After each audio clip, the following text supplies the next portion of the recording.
do something bad to us, we are going to do things to you that have never been done before.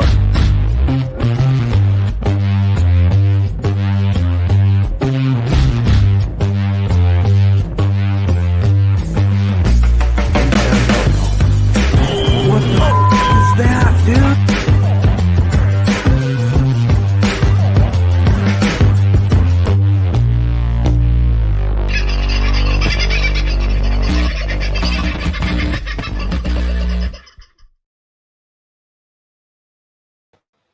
Evening, folks. Not the most auspicious start to a show, I've got to tell you. In the last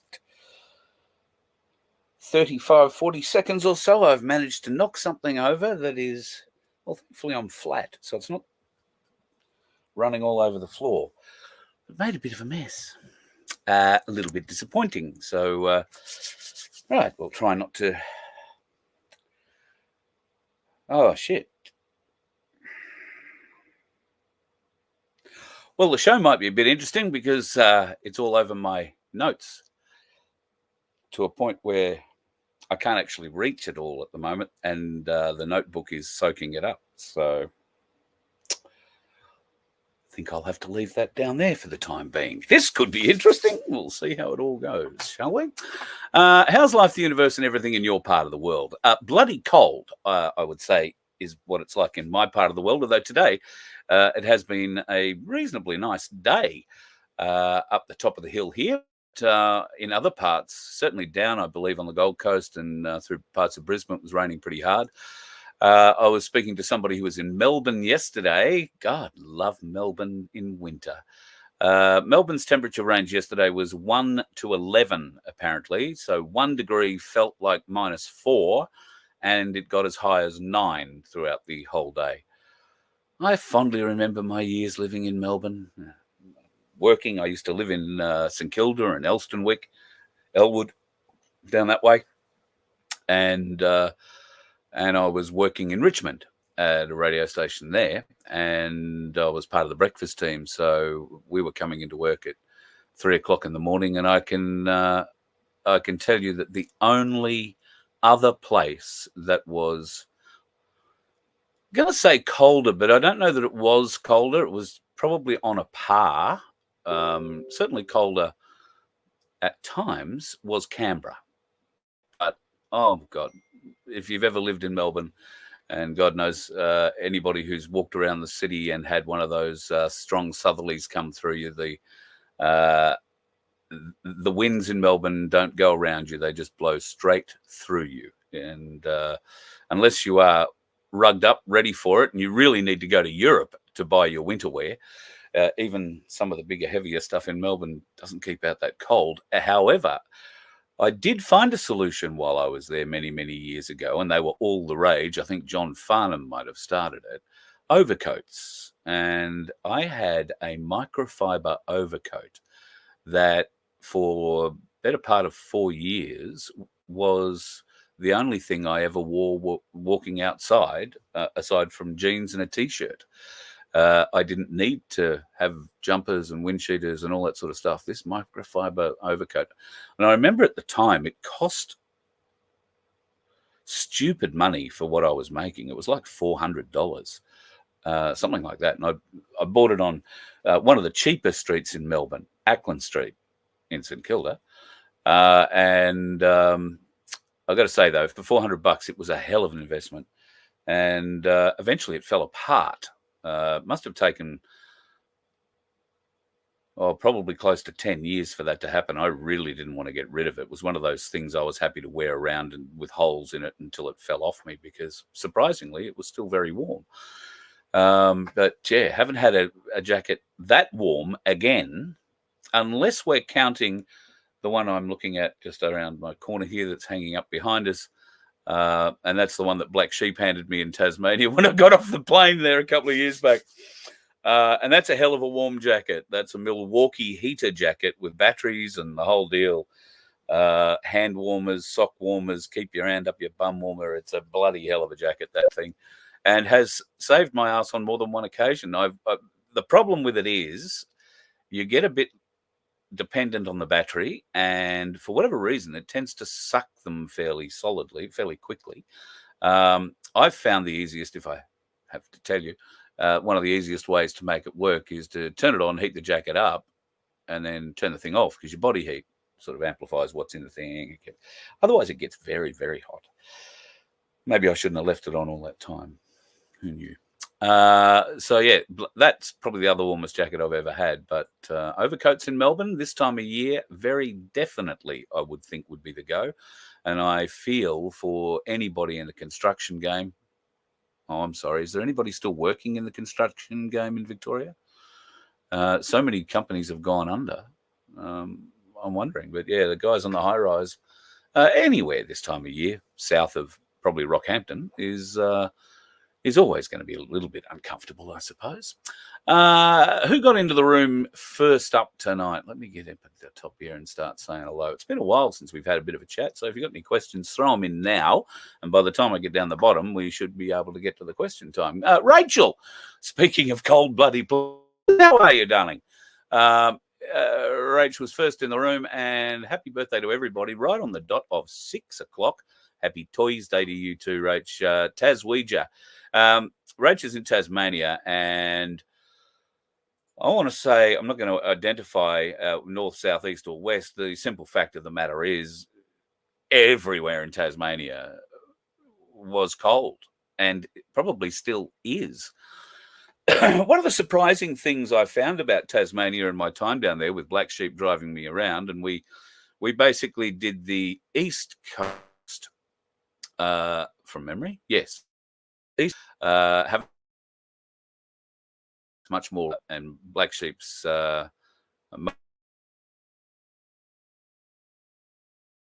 through it, let's put it that way. We'll have to do something about that next time we get to Tassie. I really wanted to get to there this year, but it turns out you've got a book to go next year if you want to get there this year, and hope for a cancellation. It is stupidly expensive. I don't know what the Tasmanian government are doing, allowing a privateer to charge these sorts of prices. They are really monopolising the journey, and they are curtailing the ability of people in Tasmania to make a living out of tourism. There is a high demand for people wanting to travel to Tasmania, and having been there once now, I can say in all my years, I'm ashamed to say it's the only time I've been there in all this time. It is such a beautiful place, and I was lucky enough to have a local show me around some of the places, particularly along the East Coast. Although I was still getting acclimatized at that stage, and while he was talking, I was wrapped up in his electrified coat and a balaclava and gloves on my hands, still shaking. But we stopped and had beautiful meals in different parts of the road along the way. Penguin is a standout, only because I have a very dear friend and family. His mates, his brothers, who are my mates, were born in Penguin. So it was lovely to be able to say I've been to Penguin, and I have photos with the penguin in Penguin. Who knew? Beautiful part of the world. If you get the opportunity to go down there, but God, if you want to go and take a caravan or a motorhome down there, you seriously have to book near enough to 12 months in advance. And if you are lucky, they might bump you forward if you are flexible enough to move that way. But I don't get the feeling that there's too many cancellations. And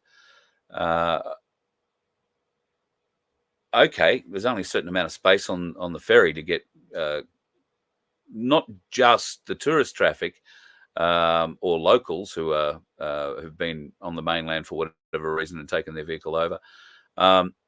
It's also the huge amount of trucks that need to go over. Now, I don't think that they take the prime movers. I think in most cases, I think they'll probably just put like the trailers on.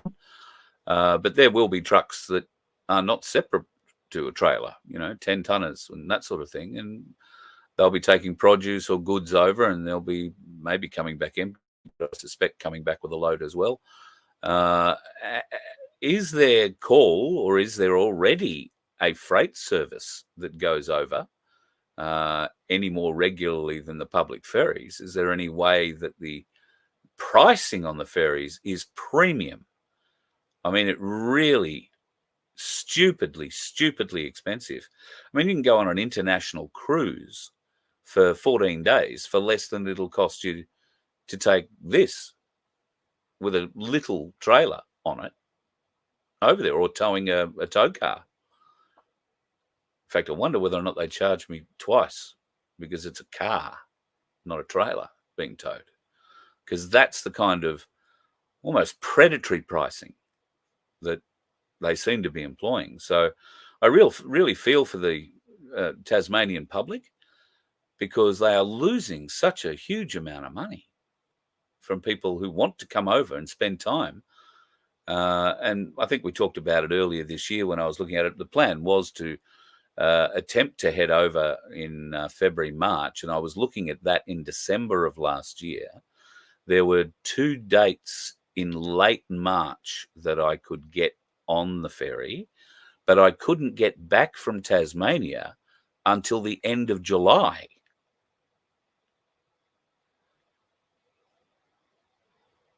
I mean, how's that reasonable? So, okay, I know ferries that go across Bass Strait, not an easy bit of water, probably hard to come by. But, you know, surely there are cargo vessels that can take more containers over, or more. That might be the issue. Cargo boats can't really take trailers, truck trailers. I don't know, probably an issue. There'll be a bloody excuse. It needs to get better, because the folks in Tasmania have so many beautiful products, stuff they make, stuff, made from nature, a lot of it, and truly some of the most beautiful people I've ever met. So Rachel and I haven't met, but next time I come over, Rachel, we will, have no doubt. There'll be a black sheep tagging along with me, because I just know he's going to be like that. Macca was next in the room, mate. Good to see you in. Hello, Margot, Brett, and personal account. That's very personal of you, personal account. It's nice to have you in. Margot, it's been a while. I think I saw you say somewhere in the chat that your chat box is open again. There's been some strange goings on at YouTube. In that, I seem to have access back to the Nun2K account. It has been demonetized, and I'm not allowed to monetize it, at least until something, I don't know, I've got to reread what it's telling me. I'm not really understanding what it's saying, but it, I put in an appeal, which was quite strange. I haven't bothered trying to get into the Nun2K account for, well, a month or more, I wouldn't think. And I did, for whatever reason, the other day, and this box popped up and said, if you would like to appeal, you can do so here. And I thought, oh, all right, well, I'll appeal for access. So I wrote a very polite letter. I didn't tell them all the things they were doing wrong, and I said that I was improving and getting better at not mentioning things like the spicy dart by name, or the spicy cough. And I'm getting better at understanding their terms and conditions and how I may have breached them in the past. And I make every effort not to do that, which is quite true. I do. Sometimes things just slip out because you get a bit emotional about things, or you want to tell the truth. 'Cause that happens too. And you two don't like that generally, particularly if it pertains to information of a doctorial kind. So I pointed out that all of the strikes I've received essentially have been under that error, or that breach of their terms and conditions, their social media policies, all the what they go on with. In my appeal, I pointed out that I don't say anything that is not supported by government policy. And in fact, governments around the world have changed their policy significantly. Thank you, Seb, for your donation, mate. Appreciate it.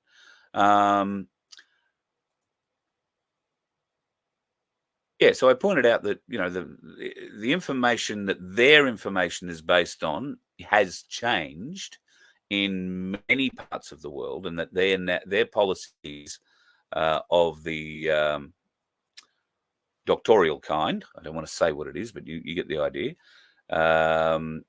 The information surrounding that has changed. The base understanding from which the policies UTIRD have formulated, that policy in particular, have changed in governments around the world, in nations around the world.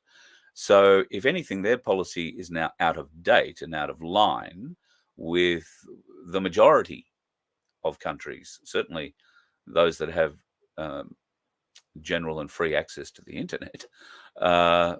It's over.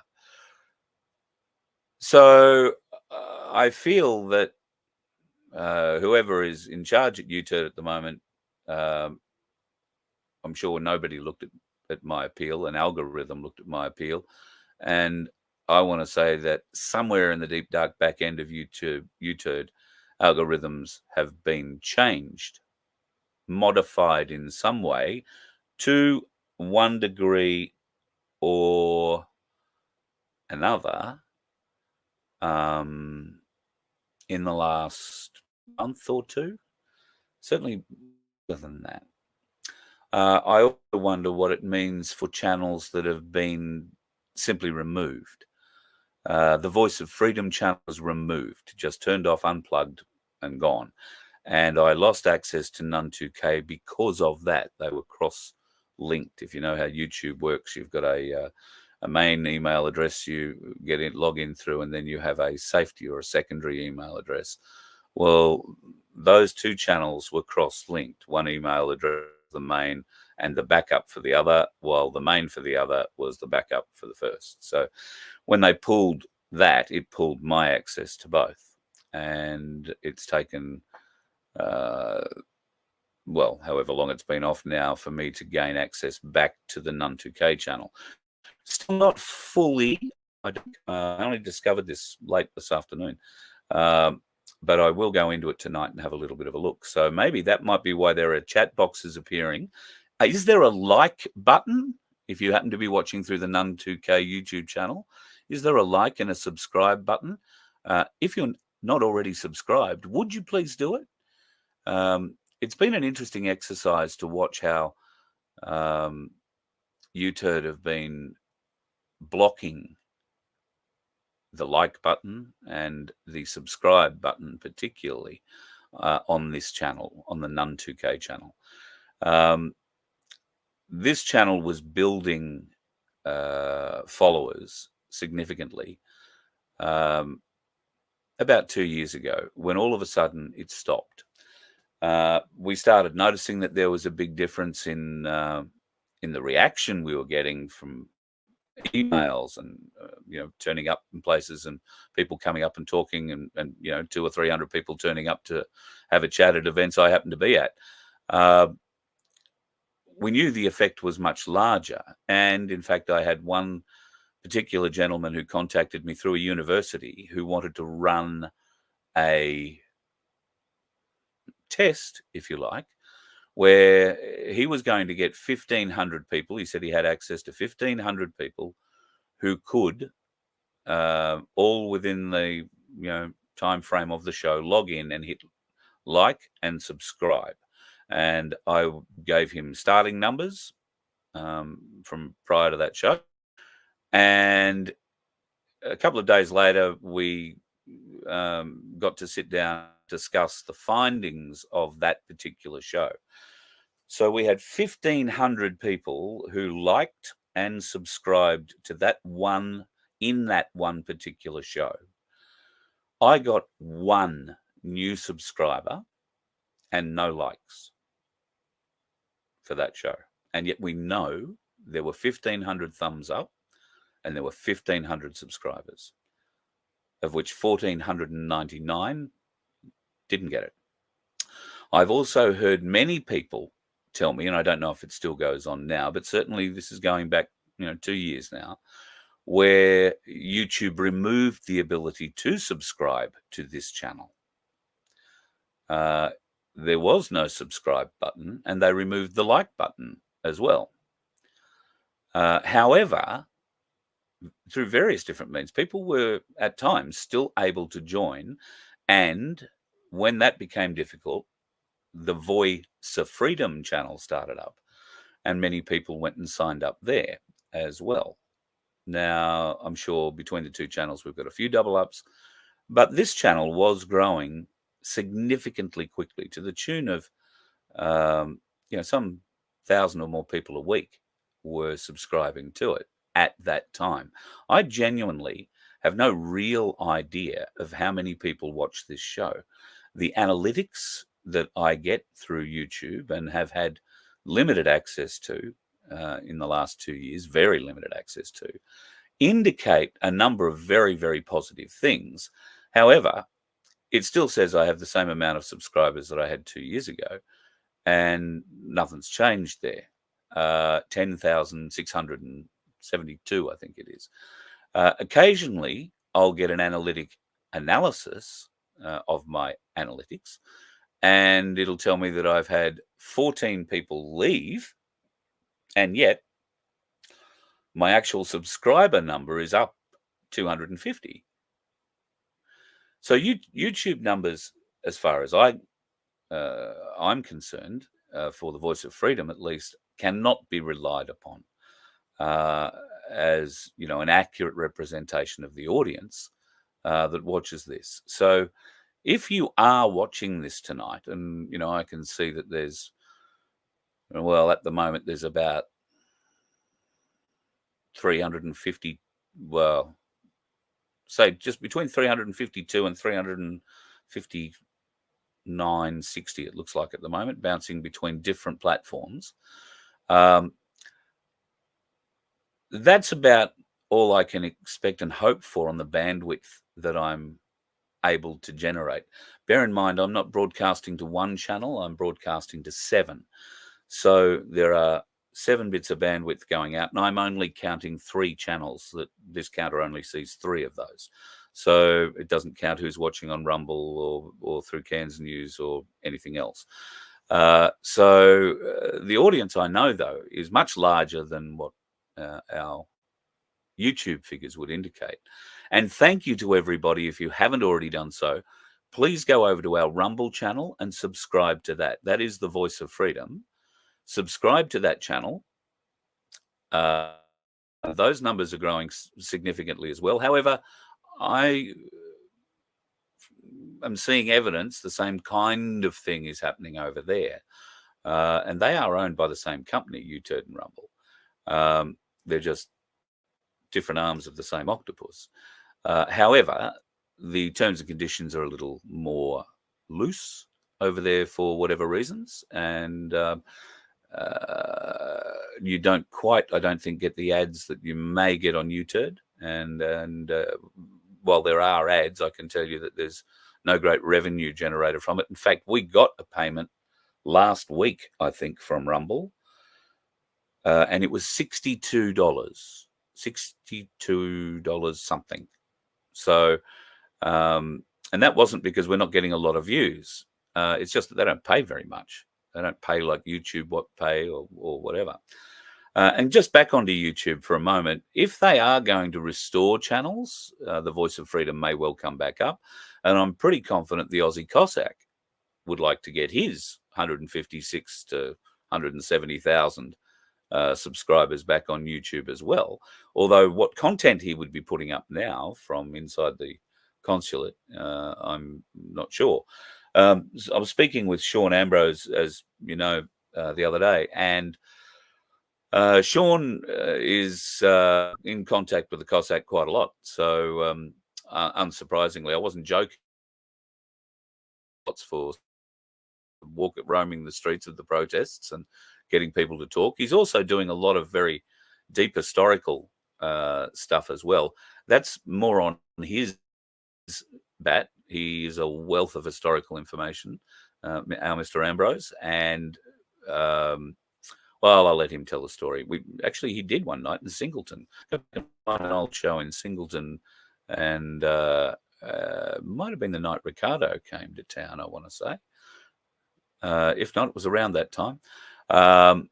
And he'll tell you very interesting history that he has, and in the family, I mean. So yeah, his historical knowledge is absolutely amazing. So okay, chat box is working, Margot. We're pleased to hear that. Let me just put my reading glass. Oh, hang on, I found them. Where did I put them? Let's have a change of glasses. So I've got a vague idea. Oh God, bloody mouse has run away with me.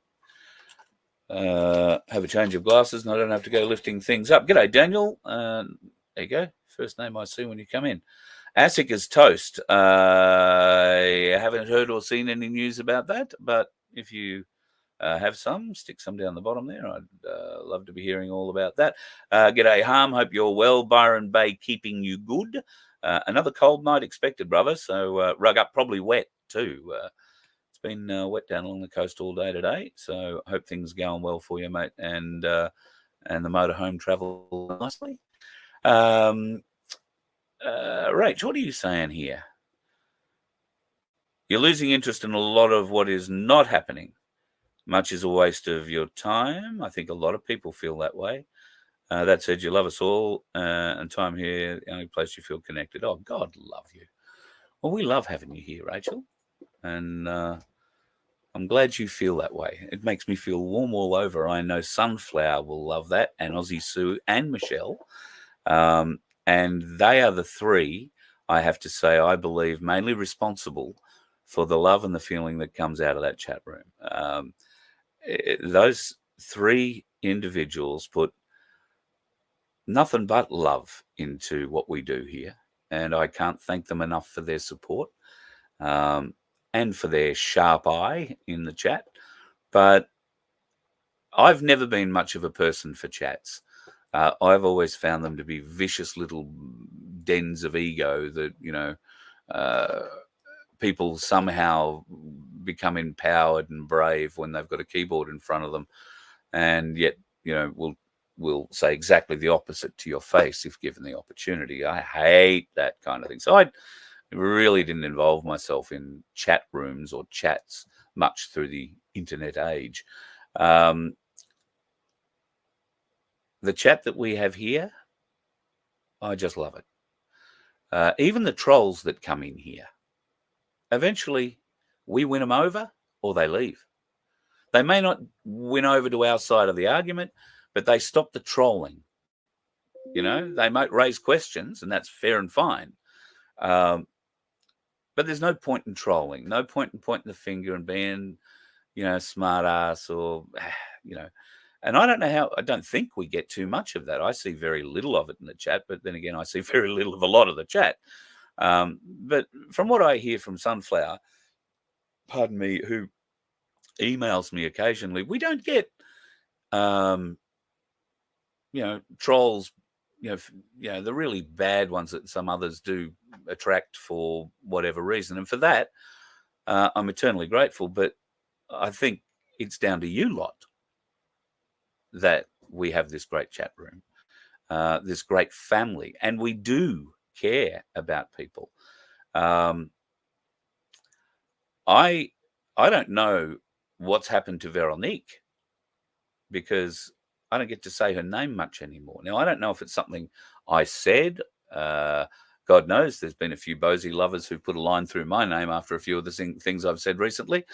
And that's sad. That really hurts me, because there isn't a reason to draw a line through me or Bosie at the end of the day. If he wants to come out and explain the questions that people have, rather than ignore them totally or deem them irrelevant. And I'm getting emails from Americans every day asking me to explain what's going on, and Canadians as well. G'day, Jace. Well, I think Guru explained it pretty well when he had everybody associated with what the the problem is from Jacob Oud all the way through. But Ricardo seems to only want to address one of those issues, and the other two are probably the greater ones that need addressing if he wants to actually build something here and move forward. But it doesn't appear that that's what he wants to do. So what do you do? Anyway, we'll move on. Plenty happening in the Trump world. Trump is calling for military tribunals. I haven't been on Telegram since very, very early this morning. So if he is doing that there, I haven't seen it. I certainly haven't seen it in mainstream or heard it anywhere. But fingers crossed that's exactly what's happening. I'll have a little bit on Trump very soon. Yeah, there you go. Thank you, Suze. Don't forget to like and share. Vince won't be joining us tonight, folks. Vince's daughter, he might be watching. And hello, if you are, buddy. I hope all's going well. But Vince's daughter is undergoing some laser surgery for an eye thing tonight. And I think he's sitting bedside waiting for her to pop out and recover there. Nothing really serious. I think there's plenty of people in this audience who probably had laser surgery before. So you know what she's in for. All right, let me get down to where there might be a couple of questions. Crunch, yep, that's what it looks like. They are setting Harris up for the Biden replacement, but we know that there are issues with her legality to run for president too. Not that they're insurmountable. Let's face it, Barack Obama was born in Kenya, and he had no problem becoming the president of the United States of America.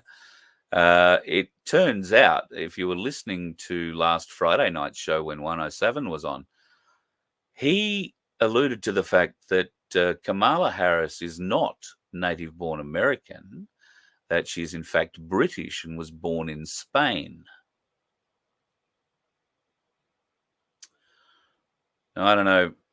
I think that's what he said, at least. I haven't gone back and tried to check any or all of this out yet, but you can be damn sure that should she be put up as the next nominee, somebody's going to go looking for that information. And Obama was able to bury it for years. I don't think that she's an alternative. I think she's the stopgap, and they can put her up for 6 to 8 weeks and then have Michelle Obama step up. I did say, I think it was in last night's show, that it's too early for the Obamas to come out. They won't be able to sustain the momentum. There'll be too much of a wave, and they will crash out in the election as well. So they need to time their run so that Michelle Obama is riding the crest of that, I feel wave to the poll. And that means she can't come out before September. And I would think mid-September at the latest, because they'll have to have ballots and everything printed, and that'll take all of October.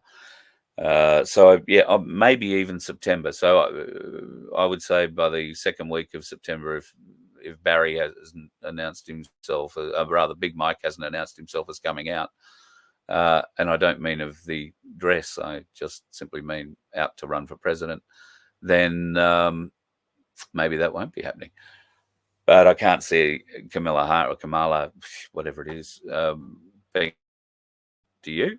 I don't see that as anything that's viable along that side of the road. Starseed's in the room. G'day, mate. Hope you're doing all right.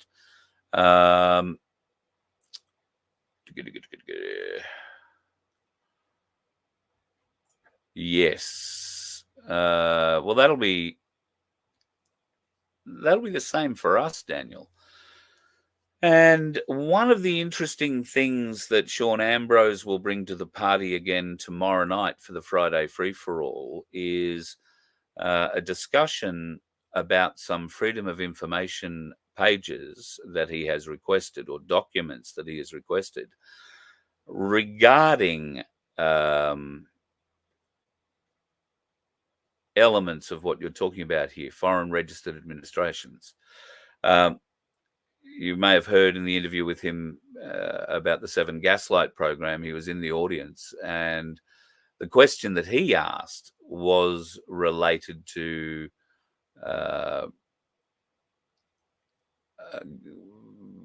parliamentary government rules regarding foreign registered businesses and our government working for them, essentially. There's a lot still to come out about that. And his papers, the ones that he has, well, got a hell of a story to tell you about how he got them. And there's more to come. So you'll find that pretty interesting, and he'll be on tomorrow night in the program. And I'm going to ask Tim Dwyer to join too if he's available. He may not be. I'd like him to come on for a couple of reasons. One, to have this bit of a discussion with Sean, but we've been working on a few things in the background, and I don't say together. It's sort of by fluke. So tomorrow night, if he is ready, we will present you one, possibly 2 items. And feedback. We would be looking for your feedback on that too. So yeah. It looks like Starseed's given us a lecture in the chat tonight, exposing his voluminous knowledge on all things out of this world. All right, so just trying to see. All right, we're into soul contracts. It's interesting the way that the chat goes, isn't it? I can't just sit here and read your chat, though. So, all right, I'll get down there. Scotty T's in the house. Hey, mate, hope you're doing all right. Daniel, I saw a comment of yours. Anthony, you're trying to figure out how to get out of your super. Nothing could be simpler if you get the help of Cass Smith and the team at Freedom Financial Solutions. Email me, carl@vofhq.com. I will push your email onto a lovely lady called Mary Jane, and Mary Jane will sort you out with a questionnaire and a Q&A thing. You answer a few questions. You'll essentially get all the tools you need. If you have questions before you sign the documents and send them back, there are multiple avenues for you to get those questions answered, including just through email, through Mary Jane, or logging into a Q&A that Cass and Mary Jane do every week, where you can ask your questions of Cass or Mary Jane face-to-face. And you can also email them through, and they'll look after them that way too. But generally, the face-to-face, I think they do them on I can't be honest what night they do it, but it's in the evenings generally, and usually runs for an hour or so. Anybody who's interested in getting a self-managed super fund, taking control of your wealth, should check this out. So email me, carl@vofhq.com. I will forward that on to Mary Jane. I'm not going to send it to Cass at the moment. Cass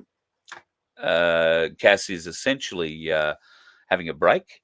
She will do these lives and these other bits and pieces, but as you appreciate, she's just uprooted everything out of Canberra. She's moved it here, transposed her 6-bedroom, 3-bathroom, 2 living areas, 6-car sort of house for a tiny house on a completely empty bit of land. So she's trying to get herself in order there. While she's done a great job of setting up the inside, now she's working on the outside, and it's taken a lot out of her. She's doing. The woman is a warrior in so many ways, folks. So many ways. Thank God she's on our side. That's all I can say. And be damn sure that her team at Freedom Financial Solutions is just on our side, just as much on our side. So they're a great bunch of people to get behind, and they'll answer all your questions in every way, shape, or form. And I was speaking today to Michael from Ainsley Bullion, who you might choose to use if you get your super money out and want to convert it into metals. Ainsley Bullion, 50 years in the business this year, and partners to help us through what we're doing here at the Voice of Freedom and the Freedom Broadcasting Network. And hopefully we'll have more news on things from Ainsley coming up, including some advice on the crypto market. I'll always again soon. There is a lot of talk. The bull is moving. Should that mean something to you if you're in the crypto world? Anyway, that's coming up in the not too distant future. If you are buying 1/10 Ainsley rounds, which have proved phenomenally successful, and I'm heading down to Byron Bay hopefully next week to catch up with David, who set up the Byron Bob scheme in Byron Bay. Now I know Harm is in Byron Bay at the moment, and he's trekking around. So I'm going to pop down and see Harm. We met some time ago back on the south coast of New South Wales, so I'm looking forward to catching up with him. And together we might explore the Byron Bob economy of Byron Bay. So I thought that'd be great. I'll go and get some Byron Bobs from Ainsley. You've got them all. More coming. The refinery is banging them out, so to speak. But they're not going to be available until maybe next week. What the bloody hell? Something's just come alive here. What the hell? I have just had a extremely strange occurrence with my computer, to a point where I'm now extremely confused and may have lost you guys completely. Oh, no, there you are. Oh, no, there you're not.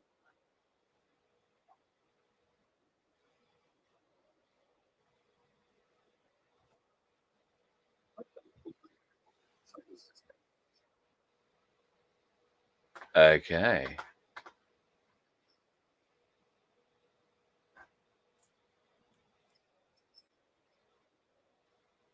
I don't know if you're hearing that.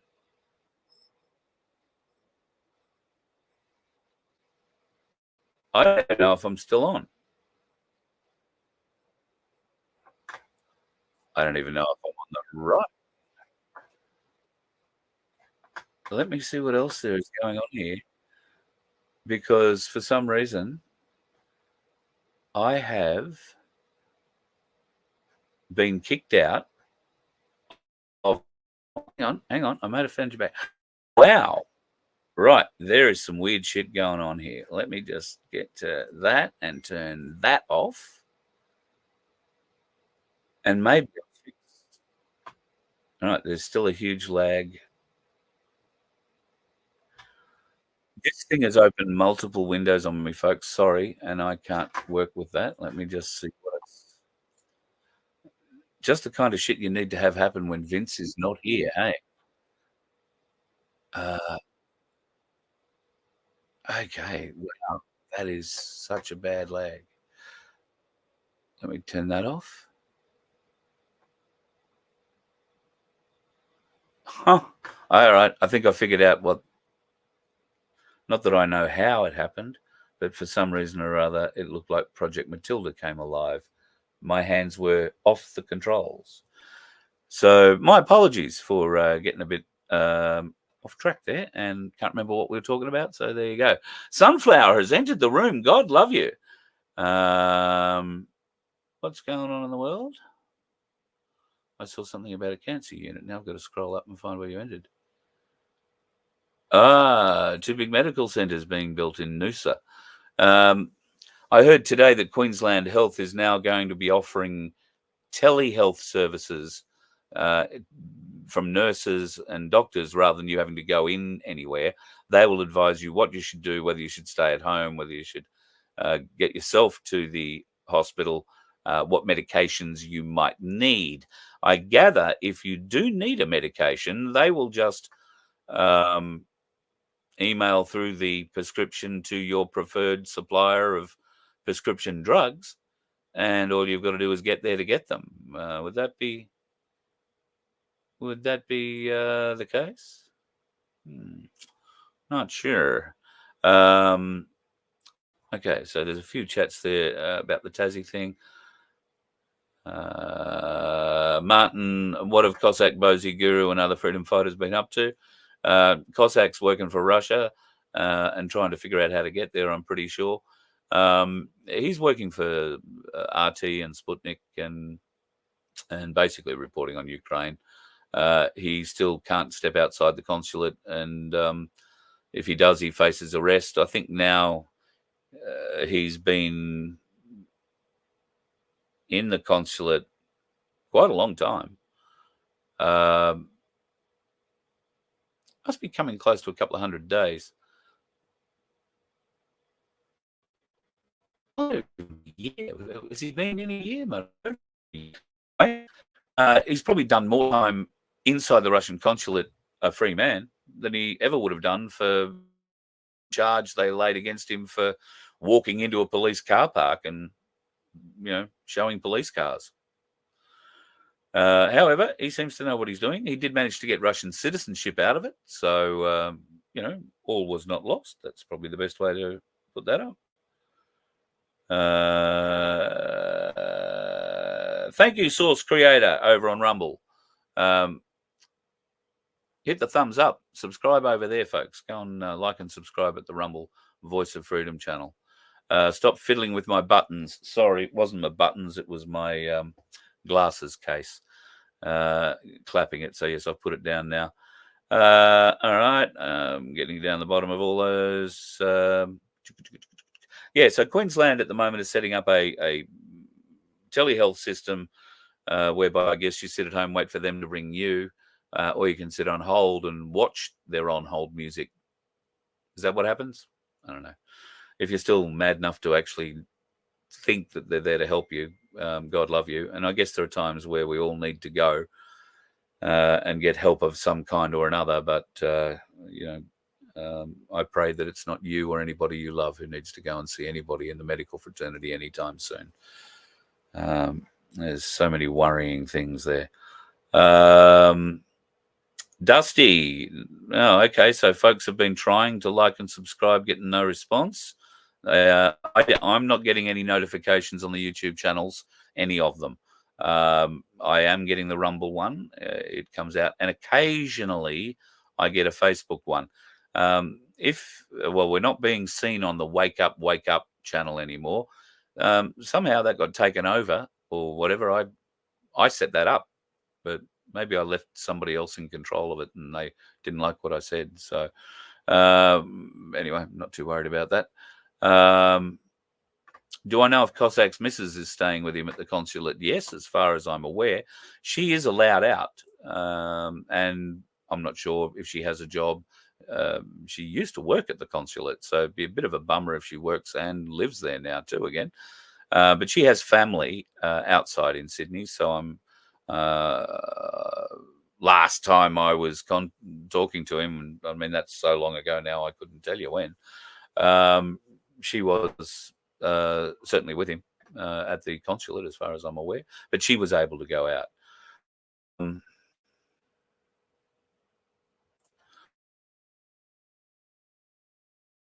Whoever gets in, if they get the elections, the war won't be stopped. NATO has a thing to keep it going. Carl at VOFHQ.com. Crunchy, that would be where you could send me whatever you wanted.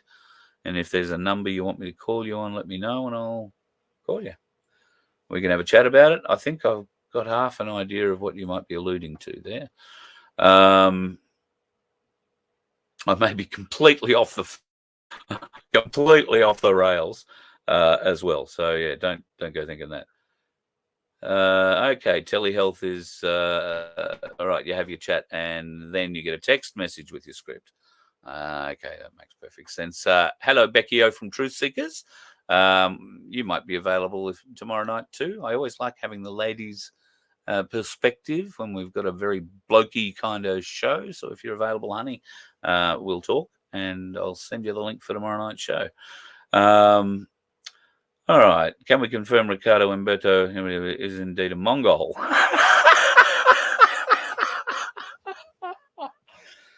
I cannot confirm or deny. Right. There's a couple of things I wanted to show you. Donald Trump.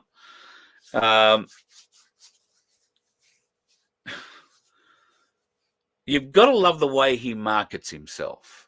There's no messing around. So there's a lot of talk today that happy July 4th, by the way, to anybody who celebrates, our American friends, and both here in Australia and overseas watching the show. Hope you're having a great celebration. Of course, by the time you watch this, if you're watching it live, it won't be July the 4th. It'll be very, very early. So hope you're having a great day. And God bless America, all those things. Trump today having a game of golf around the Mar-a-Lago course, one has to suspect. And there are, I hesitate to call them average Joes who are playing a round of golf and just happen to run into Trump as he's Trump golf cart. But that appears to be what exactly happened. Well, I'll show you the video first, but get a load of the way he leads into this conversation. What did I do with the debate the other night? Oh, fantastic. He kicked that old broken down pile of crap. Yeah. It's a bad guy. He just quit, you know. He's quitting the race. Is that right? Yep, I got him out of the race. And that means we have Kamala. I think she's going to be better. She's so bad. She's so pathetic. It's so amazing. It's just so fucking bad. So, I just can't imagine. but can you imagine that guy with dealing with Putin and the president of China, who's a fierce person? He's a fierce man, a very tough guy. And they see him. They probably he can't. But they just announced he's probably quitting. Good. Really? Yeah, that's amazing. Just keep knocking him out, right? That's it.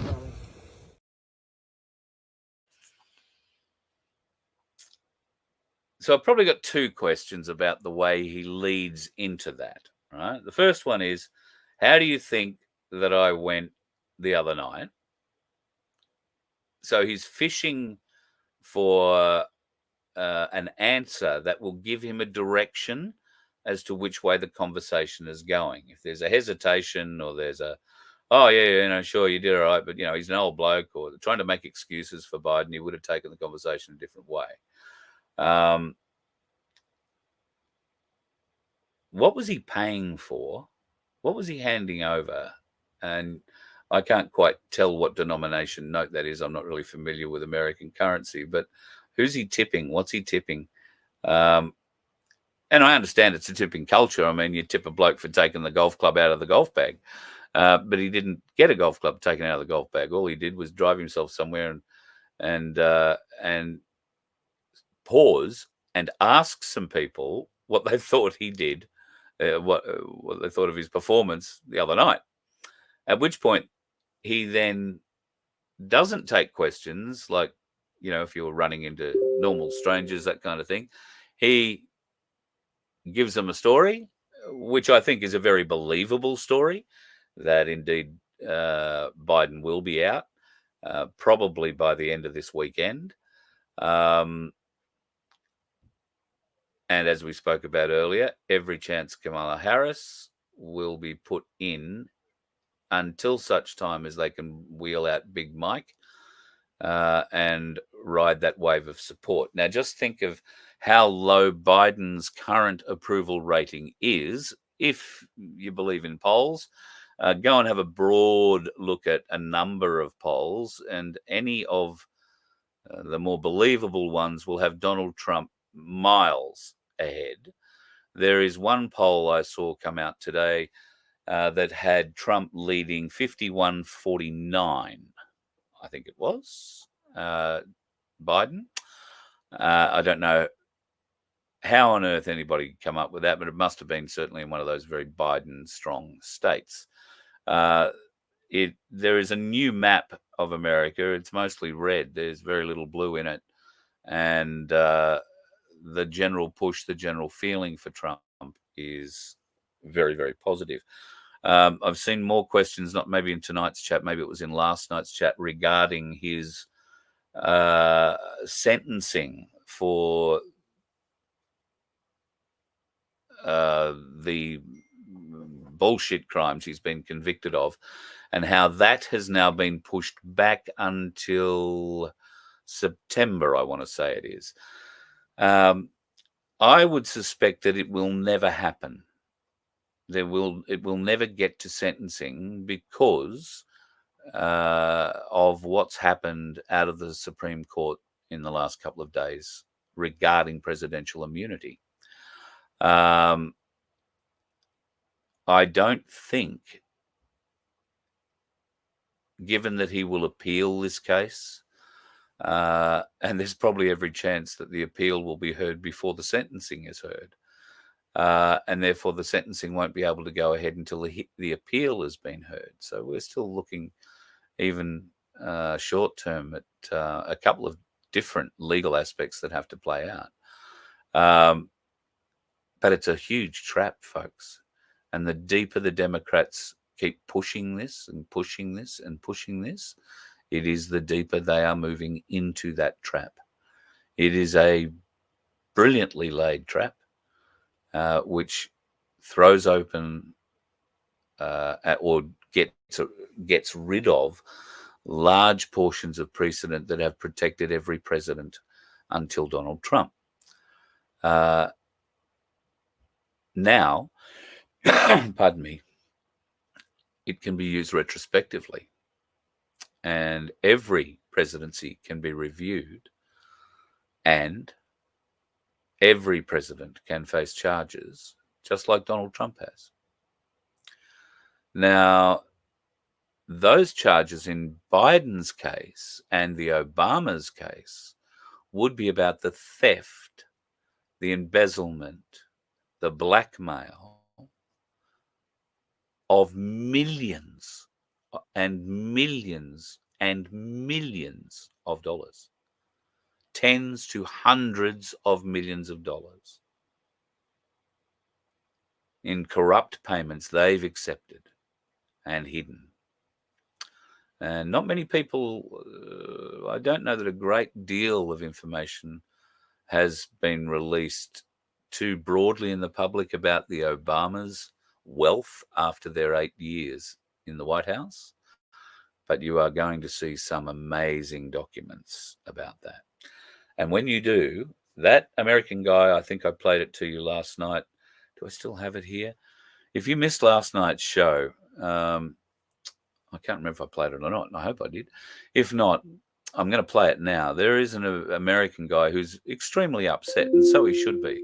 The government sent him a bill for $700. And he doesn't have $700, but he decided he'd make a TikTok about it.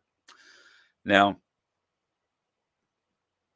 when you view this TikTok, remember that this guy is an American patriot. He is one of tens of millions of American patriots. And can I suggest hundreds of millions of well-armed, if not extremely motivated patriots who are having a very hard time in America at the moment, affording anything. Under Joe Biden, things have gone up 4 times what they were 4 years ago, 3.5 years ago. In many cases, 4 times or more. Things like fuel and food, the basics. And now they're starting to experience some housing crises as well. Now, what happens when the rest of America starts to feel like this? I got a bill today from the IRS for $700. And I'm going to explain to the IRS why I don't fucking have it. First off, everyone that is inside of the federal government, Republican, Democrat, Libertarian, I don't give a fuck. If you work up there, it's your fault. All of you have decided that printing money and destroying the economy is just totally fucking okay. A bag of Doritos went from $2 to $12 in 2 years, and you want money from me for doing that? On top of that, I don't have any money because you're taking 60% of what I make through my LLC and absolutely crushing small businesses. And on top of that, the only reason I'm a small business is because during the imagination period of the flu scare of 2019 until fucking forever, I guess, you mandated that I take an imagination shot that I didn't need and no one knew anything about. And if I didn't take it, you took my fucking career away from me. You took my ability to feed my child. You took that away from me. And for 2 years, I have sold t-shirts in parking lots, and I have worked this dead-end job at a gun store, and I have cut trees and mowed lawns and done anything I could. Everything I had to do just to feed my child. Not vacations, not new clothes, not a new truck, not thriving in my life, not living in my life, just surviving day to day. And if I don't pay you $700, I go to jail. What is slavery then? Exactly. What is slavery? Well, when hundreds of Americans wake up like that one day, there'll be big changes in America, and unfortunately they'll be bloody. But I don't for one second doubt that there are many Australians who feel exactly like that bloke, just as strongly. And fortunately or unfortunately, they're not armed. They don't have the ability to take up arms. So what do? Do we go back to Canberra for a weekend?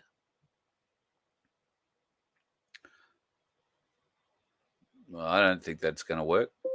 But by the look of it, we'll be able to get onto the roof of Parliament House this time. My, how things have changed. I'm just thinking back to even earlier this year when I was in Canberra for the farmers' protest. You weren't allowed to climb up the side of Parliament House, up on top of the roof. The grass was all barred off. You weren't allowed to go up there. And there were plenty of police around to stop you, in effect, going into Parliament House. So they were questioning everybody who wanted to go in and have a bit of a look. Here we have a bunch of Palestinian protesters who've not only managed to somehow get around the ACT police and the AFP and protective services, but have not just managed to climb the grassy knoll, so to speak, but they've been able to climb onto the glass roofed portico of that place and hang a couple of flags over the top. I'm sorry, I meant to suck in some pictures of it, but I haven't. Otherwise, I'd show you exactly what they did. But I commend them for doing it. Marvelous effort. I want to know how they did it, because our mate Paul Offey with the Freedom Truck, his truck is still locked up in an impound yard somewhere out the back of Canberra, rusting away with a broken window. It's had 2 winters now through it. 3rd winter it'll be going through now. The truck will be destroyed. They have effectively wrecked this guy's $200,000 investment. They are still screwing around just unbelievably. I'm waiting to hear about a new hearing date. We should have that in the next day or 3. If we don't have it already, I haven't spoken to Michael. We might have it now. They screw around this kid whose brain has had 3 assaults on it, and he's taken damage. They've taken his livelihood. They've put both him and his entire family through a huge amount of stress and financial stress. And yet, there's a bunch of Palestinians, protesters, who got onto the roof of the portico at Parliament House. How? The place is tighter than a fish's, well, and somehow they were let up there. Was there help? maybe mainstream media will have a story for us tomorrow that Muslim senator, formerly Labor senator, has resigned from the party and will run as an independent next time round. Her husband is a West Australian Labor staffer. Did you know that? I've forgotten his name exactly, but he is a West Australian staffer for the Labor Party. That'd be those bastards there who've come up with the "Don't Assume You're Immune" campaign.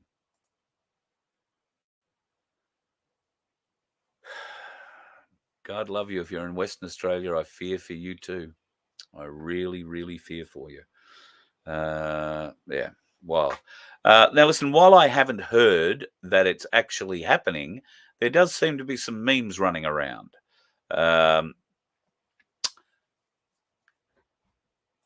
Take from that what you will. I mean, absolutely positive he did the interview. When are we going to see it? Well, it really depends. I suspect they wouldn't have risked uploading it on the internet. They would keep the footage very tight. I'm led to believe that Tucker is back in the States this week at some stage. And I'm going to show you, he is going to be doing a tour in their fall. So that's September. And just get a load of this. So here are some of the dates from September 4. I gotta say, if you're going to be in America and you're looking for a tour, this is the kind of tour you could follow every night and have a different speaker every night. Russell Brand on September 4, Vivek Ramaswamy on September 5 in California. In Colorado, he'll be with Tulsi Gabbard and Dr. Kevin Roberts. Glenn Beck in Utah and Salt Lake City. Dan Bongino in Oklahoma. Megan Kelly in Kansas City with Charlie Kirk in Wichita. And, Kid Rock further down in Grand Rapids, all that kind of thing. Roseanne Barr is going to be with him on the 24th of September in Fort Worth, Texas. If you happen to be over there, that might be a one you'd want to get a ticket to. She'll make it funny and very cutting, have no doubt.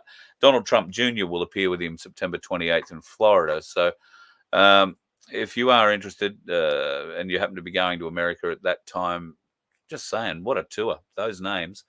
I mean, Clive did his best, honestly. I thought he did a bloody great job bringing Tucker Carlson along with Dinesh D'Souza and their entourages and Dr. Melissa McCann from here, who is conducting a very, very significant class action, which hopefully we will be able to get her on to talk about next week with the end of the Tucker Carlson thing. And I'm sure she's taking a little bit of a break after that whirlwind rush around the country. So hopefully we'll be able to get a slot with her one day next week and have a bit of a chat. I have seen a thing that Hoodie and Co have put out about the 7 Gaslight program from last week. They're doing some pretty good work, I have to admit, and they're delving deeper into it. In fact, they're looking into the backgrounds of everybody on that panel and their associations with Big Pharma. I'd be very interested to find out how connected that professor is to Big Pharma and how much Big Pharma donates to his particular area of the university that he's involved with.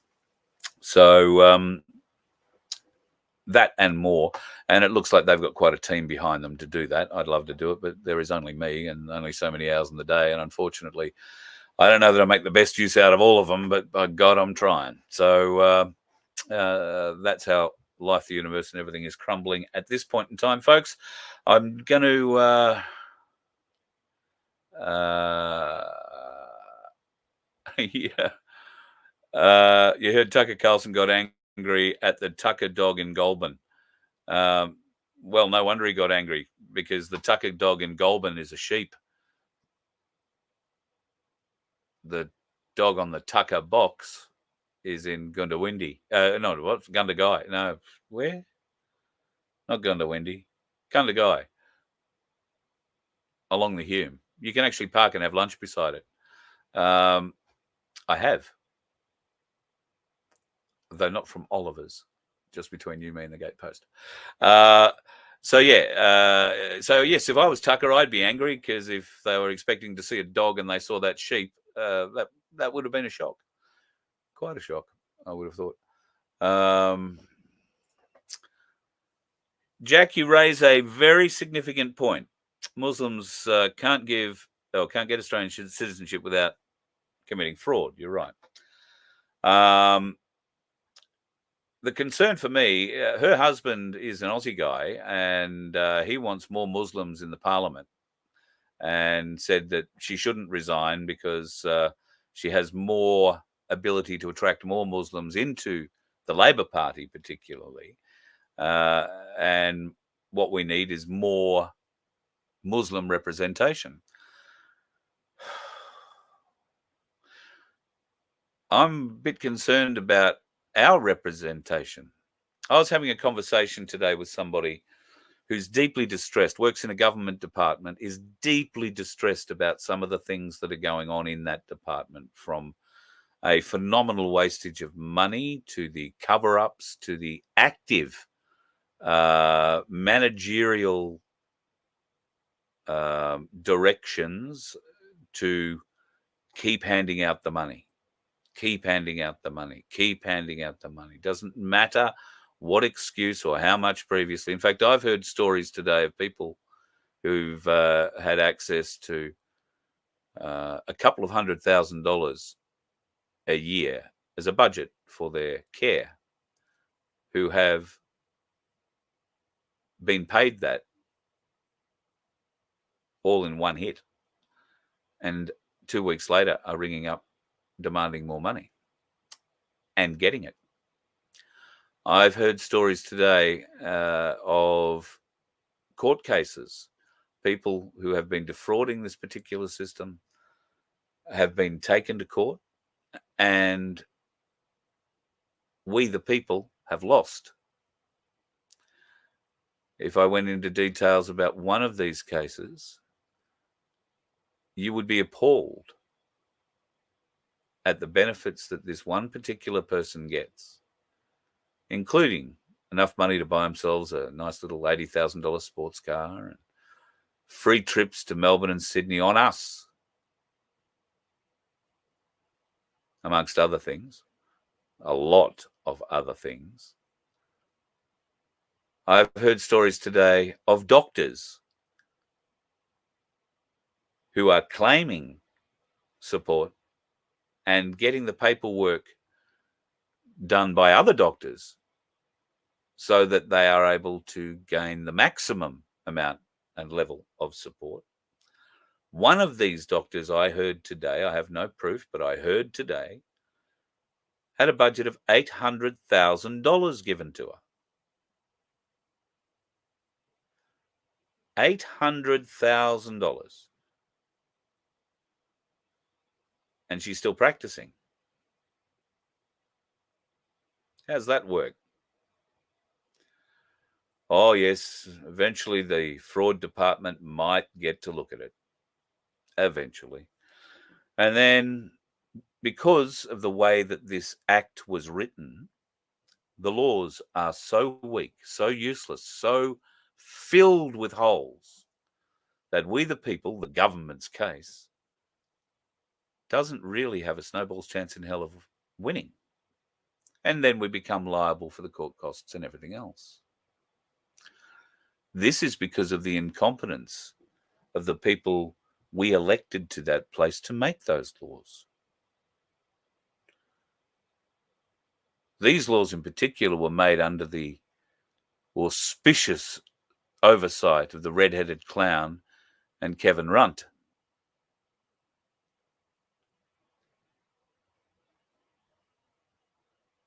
And they are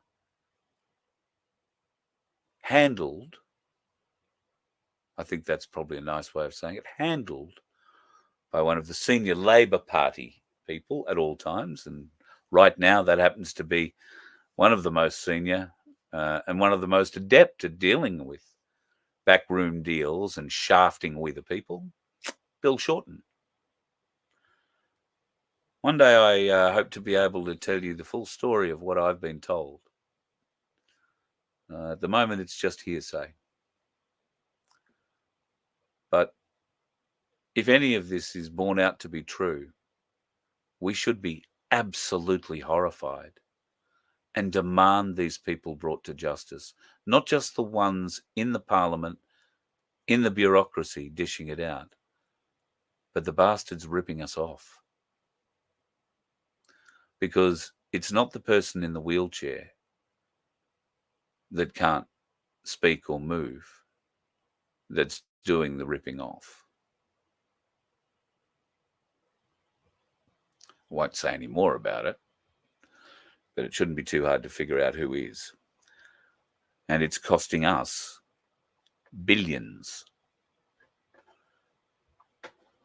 I shit you not. So, Dusty, yeah. You've seen the same people I've seen. Some Ukrainian generals, if you didn't catch this, have been caught buying Lamborghinis, beach houses in, well, what must be nice parts of Europe, but I guess when you have beaches like we do in Australia, you don't consider too many in Europe as places you'd like to go and have a thing, but maybe Saint-Tropez, I don't know. These generals have been all part of the fraud that's been perpetrated against the world and now enjoying the spoils of war, so to speak. Yeah, so that's just how it is. Hey, Murray River. It's always the little people getting ripped off by the big companies. 100% right. We are here, as the American guy said, are we slaves? So we got to stand up. We got to find people in our midst who will stand up and do better. Maybe you're that person. Maybe you know somebody like that and you would get on their team and support them if they were to stand. There's no point pointing the finger and say, oh, Jim or Jack or Jill will do it, unless you're going to get there right beside them and push them. Support them. Let others know to support them. Get behind them. Do the hard yards. Hand out the buttons. Work the flyers. Pump the hands. Get the votes. If we have to have this farce of a fucking political system, then let's make it so that when they do steal it from us, and they will, it is so blatantly obvious that we will not stand for it. And then maybe we go back to Canberra. There are 2 Parliament houses, remember. The old one has a great deal of significance, which we might learn about tomorrow night with Mr. Dwyer, if we can have him on for a chat. So, well, there's going to be a few things we might learn about. Good on you, Diane.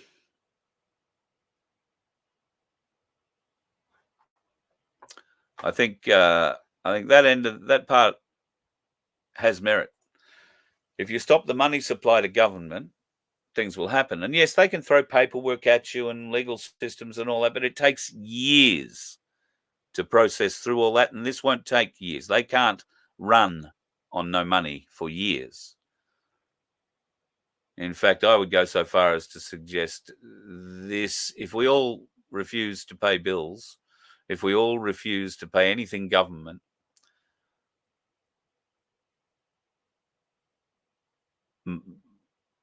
month and a half, 6 weeks, 8 weeks tops, it would crumble. They would need to come to the table. Problem is, who do we send to the table to represent us?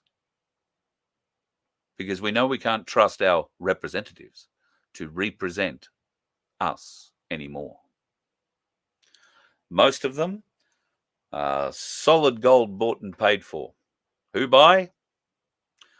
Got to assume China for the most part, but maybe not.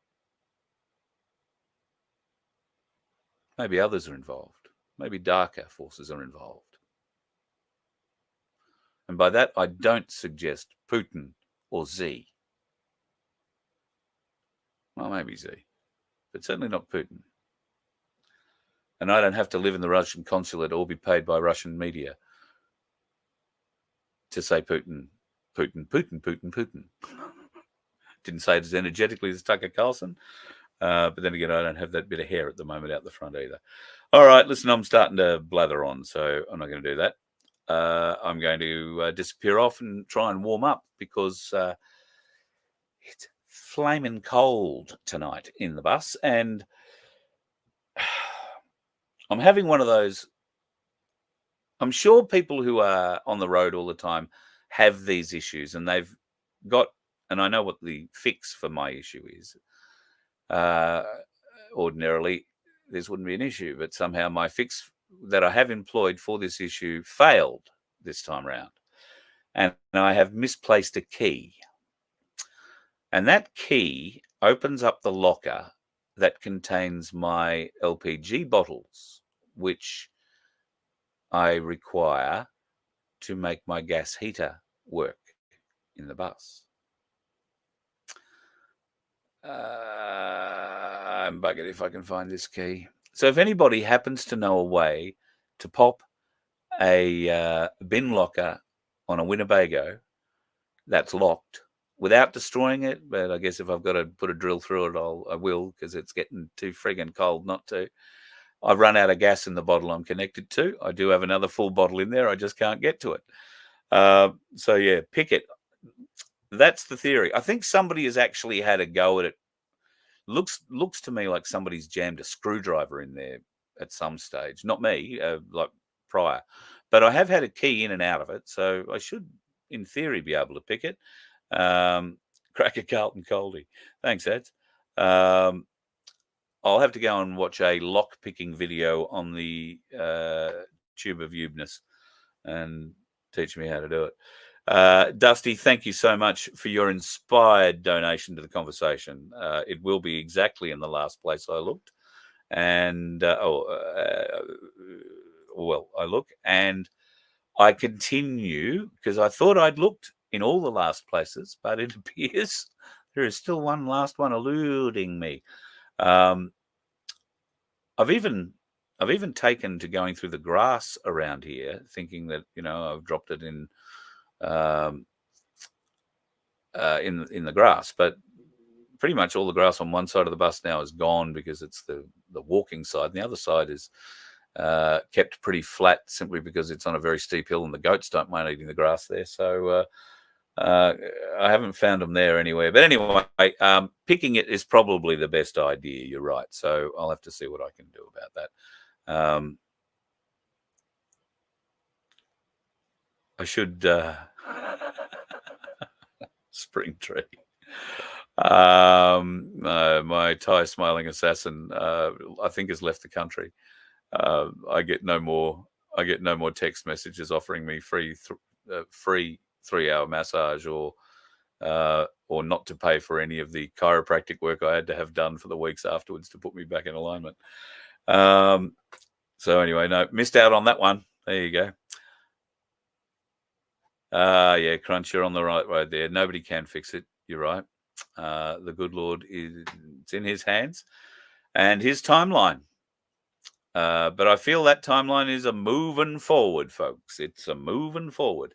And I don't know what you are for historical memories or if you want to go back and check, but we said this would be exactly what happened back when the 2020 election took place. Outlined what I thought would be probably a legal way forward.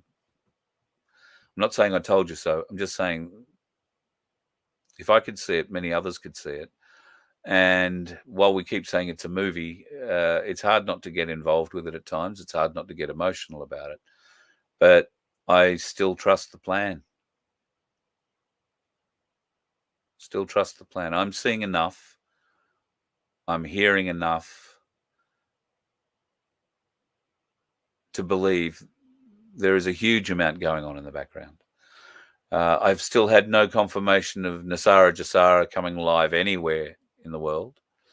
People are talking about the Iraqi dinar having gained a bit of value recently, but I'm not exactly sure if that is. I have no historical reference to that, so I can't talk that up or down. But anyway, eyes open, mind open, always question.